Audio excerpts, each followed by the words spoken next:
Halo, assalamualaikum warahmatullahi wabarakatuh. Kembali lagi nih, kita review rumahnya komputer. Dan ini juga golongan kiri huri tapi masih kece. Yap, sebelum dilanjutkan nggak ada salahnya bantu terlebih dahulu channel ini melambung jauh banget ke luar angkasa. Tapi mau ngapain ya kalau udah nyampe ke sana? Maksudnya jangan lupa support channel ini dengan cara tekan tombol subscribe, bunyikan lonceng, dan kalau nggak keberatan tekan tombol thanks. Isi kelasnya.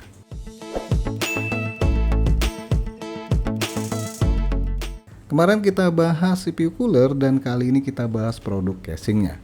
Paradox Gaming Homura V2 White dengan harga hanya di angka Rp385.000, baik warna putih maupun warna hitam. Dalam paket penjualannya dibonusin satu kipas RGB ya, bukan ARGB. Ya lumayan sih, biarpun cuma sebiji yang penting ada bonusnya. Casing ini hanya buat motherboard MATIK dan Mini ITX untuk panjang VGA maksimal hingga 340 mm dengan tinggi CPU cooler 160 mm. Dan untuk power supply-nya bisa dipasang ATIK doang ya, nggak ada penjelasan lain. Untuk radiator bisa dipasang 240 mm atau 280 mm bagian atasnya. Kemudian total kipas yang bisa dipasang adalah 6 kipas nih. 2 di samping, 2 di atas, 2 di bawah, dan 1 di belakang.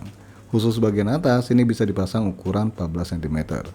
Dan kerennya, ini berdasarkan klaim dari webnya Paradox ya, bisa dipasang hingga 7 SSD 2,5 inch nih. Atau bisa juga 5 SSD plus 2 harddisk 3,5 inch. Wow, kurang banyak apalagi coba. Tapi motherboard MATX itu paling banyak jumlah slot SATA-nya ada 4 sih ya, atau 6 untuk kelas yang premium ya. Lah ini bisa 7, satunya colok di mana coba?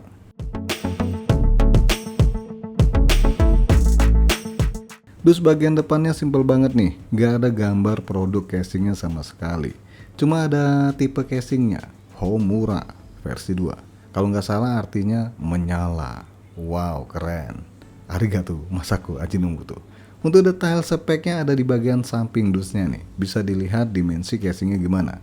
Oke, langsung kita lihat produk yang menyala ini. Secara desain casing ini enak dilihat sih ya, nggak kaku. Bahkan bagian sisi sampingnya ini membulat.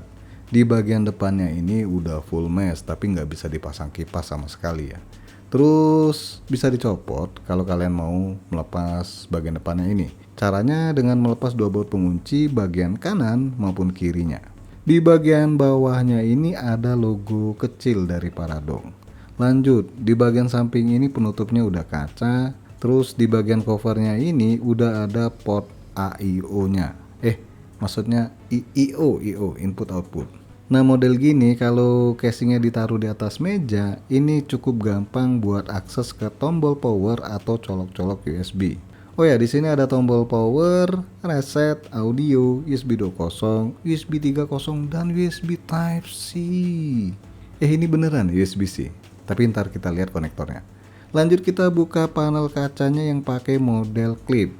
Posisinya ada di atas nih, dan ini keras banget. Kalau kalian pakai tenaga dalam takutnya kacanya terpental.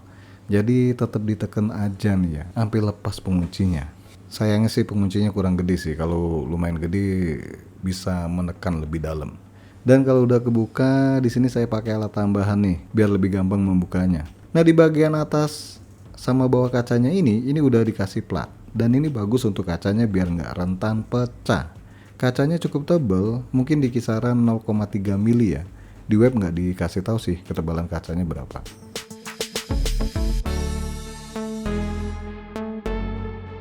Untuk jarak bagian atas casing ke motherboard ini cukup baik nih, dan dipastikan sangat aman dipasang radiator di casing ini.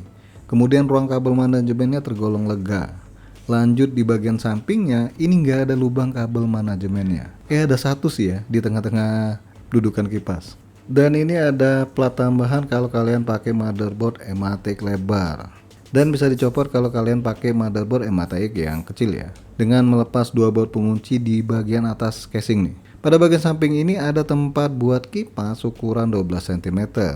Nah, kalau kalian pakai motherboard MATIK lebar, ini nggak bisa dipasang kipas sama sekali. Tapi mungkin bisa diakalin dengan kipas yang bodinya tipis. Tapi saya nggak bisa mencobanya karena nggak ada sampel kipasnya. Dan di bagian belakang ini dikasih bonusan kipas. Lagi-lagi ini bukan ARGB ya, tapi RGB biasa. Dan untuk powernya hanya pakai Molex 4 pin. Di bagian power supply cover ini disediakan tempat 2 kipas. Ada juga lubang kabel manajemen. Sayangnya buat lubang untuk kabel VGA sendiri, kalau dipasang kipas bakal ketutupan. Dan di sini juga ada dudukan buat hard disk sama SSD. Modelnya nempel di atas power supply cover. Kalau dipasang SSD atau hard disk di bagian atas ini, lubang VGA-nya juga ketutupan. Maksudnya lubang kabel power VGA-nya. Di area belakang kelihatan bagian sisi kanan dan kirinya juga membulat ya. Jadi kesannya menarik sih bentukan casing ini. Untuk 4 slot ekspansi ini modelnya tanam semua, so kalau udah dicopot ya pasti bolong. Di bagian penutup slot ekspansinya ini dikasih 2 baut bagian atas dan bawah. Jadi modelnya tuh model geser ya. Tapi rasanya mendingan yang 1 baut aja deh ditaruh di tengah dibanding 2 baut begini.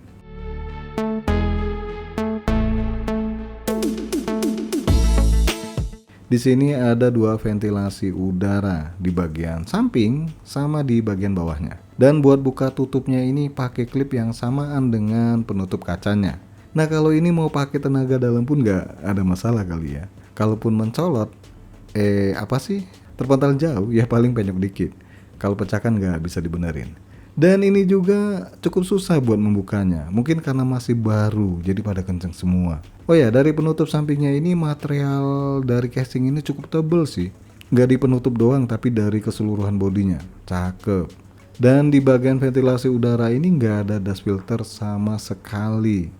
Lanjut, ini dia dudukan buat kipas bagian samping ya. Tapi ini nggak bisa dicopot, alias udah fix. Kemudian cukup banyak cantelan buat kabel TIS di area belakang ini. Tepat di belakang motherboard ini bisa dipasang SSD, modelnya nempel di casing juga. Dan ternyata 7 SSD yang diklaim mereka itu benar adanya. Di bagian samping ini ada dudukan SSD SATA nih. Modelnya ngegandul. Bergelantungan ya. Gimana sih? Ya coba kalian lihat aja videonya. Jadi nanti berjajar 4 SSD di bagian belakang ini. Wow, luar biasa casing ini. Dan sisanya di belakang motherboard 1, 2 lagi di PSU cover ya. Sekarang kita lihat kabel mengkabel casing dari Paradox ini. Cakep nih, kabelnya udah putih semua, sesuai warna casingnya. Gini dong harusnya. Di sini ada kabel USB 3.0 dan ternyata ada 2 jalur nih. Berarti USB-C ini nempel juga di mari. Jatuhnya sama aja ya. Sama aja USB 3.0 untuk kecepatan transfer datanya. Ya cuma colokannya doang yang beda nih. Nggak asli USB Type-C. Tapi ya tetap bisa difungsikan. Lanjut ada kabel USB 2.0 sama HD audio dan front panel. Semuanya putih, tapi syukur tulisan di konektornya nggak ikutan putih ya. Jadi masih bisa dilihat dengan normal. Oh ya, di sini ada 1 bungkus baut pemasangan perangkat PC ke casing. Di dalamnya udah dibonusin kabel TIS yang warnanya putih juga, sama baut-bautnya ini berwarna silver. Terus juga ada perapi kabel dalam bungkusan ini.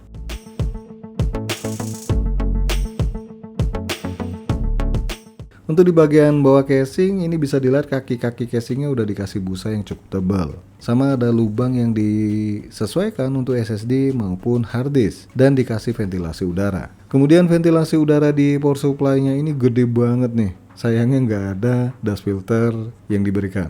Pada bagian atas baru ada deh dust filter yang ukurannya hampir full sebody. Di sini juga kelihatan keempat sisi casingnya yang membulat. Dan juga dudukan buat radiator sama kipas di bagian atas ini. Lanjut untuk pemasangan perangkat sendiri, saya pakai motherboard M.A.T.X yang ukuran lebar. So plat yang ada di bagian sampingnya ini tetap kepake ya. Dan terpaksa mengorbankan 2 kipas di bagian sampingnya. Nah untuk pemasangan motherboard sendiri ini nggak ada kendala sih. Dan kabel manajemen di bagian samping ini ada di tengah-tengah dudukan kipas ya. Ya cuma ini doang sih lubangnya. So kalau kalian pakai kabel SATA di area samping dan ada kipasnya, ini terpaksa lewat di bagian bawah ya. Karena di sampingnya nggak ada lubang kabel manajemen kecuali di bagian tengahnya. Satu hal yang paling berasa ribet itu pasang harddisk 3,5 in di bagian atas power supply cover. Ini mesti pas banget lubang baut penguncinya nih, baru bisa dipasang harddisknya. Mana harddisknya berat lagi. Kalau SSD sih enak buat pasangnya.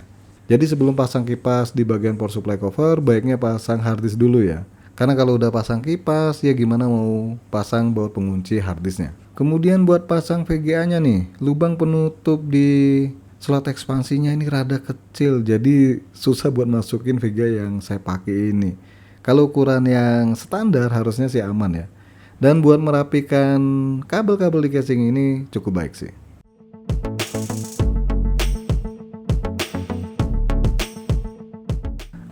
Fan bawaan dari casing nggak saya coba karena power supply saya nggak ada colokan Molex 4 pinnya. Karena memang saya copot dan saya nggak pasang. Ternyata masih dibutuhin ya. Jadi terpaksa semua kipas yang saya pakai ini bukan bawaan casing melainkan add-on, dan ini pakai kipas dari Segotep HB12 ARGB. Sekarang kita hidupkan PC-nya. Gimana menurut kalian? Kalau menurut saya sih casing ini kesannya kalem dan tetap enak juga dilihat. Nah, lebih cakep lagi kalau kalian pakai AIO 240 di bagian atasnya. Dari segi material casing ini oke banget ya. Bahannya tebal apalagi harganya cuma 300 ribuan.